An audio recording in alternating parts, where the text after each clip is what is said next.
5-6 శతాబ్దాల్లో ఆ విజయవాడ ప్రాంతాన్ని మాధవవర్మ అనే రాజు పరిపాలించేవాడు. ఆయనకి సంతానం లేకపోతే అమ్మవారి కల్లో కనిపించి నాకు ఆలయం నిర్మించు, నీకు సంతానం కలుగుతుంది అని చెప్తే ఇంద్రకీలాద్రి పైన అమ్మవారికి మొట్టమొదటి ఆలయాన్ని మెట్లదారిని నిర్మించిన మహాభక్తుడు. ఆ తర్వాత కుమారుడు పుట్టాడు, పెరిగి పెద్దవాడయ్యాడు, బానే ఉంది. ఒకసారి ఏమైంది, ఆ కుమారుడు సాయంత్రం రథంలో కొండపైకి వెళ్ళాడు. వెళ్ళి చీకటి పడితే ఎవరు కొండ మీద ఉండేవారు కాదు, ఎందుకంటే అమ్మవారు రౌద్ర రూపం ధరిస్తారు. అందరూ వాళ్ళ ఇళ్లకి వెళ్ళిపోయేవారు. ఆ అబ్బాయి కూడా వేగంగా వచ్చేస్తుంటే రాజకుమారుడు రథం మీద, పాపం ఈ లోపల ఒక పేదరాలు చింత చిగురు కోసుకోవడానికి మనవుడితో కలిసి వెళ్ళింది.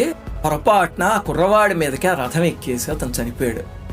అంతా అమ్మాయి రాజుగారి దగ్గరికి వెళ్ళి ఒక దుర్మార్గుడు నాకు చంపేసాడు ఇలాగా అని చెప్తే రాజుగారు ఆగ్రహించి ఎవడైనా సరే శిరశ్ఛేదమే శిక్ష అన్నాడు. ఇప్పుడు అందరూ చెప్పారు రాజా చేసింది మీ కుమారుడే అని. కానీ ఆయన ఏమాత్రం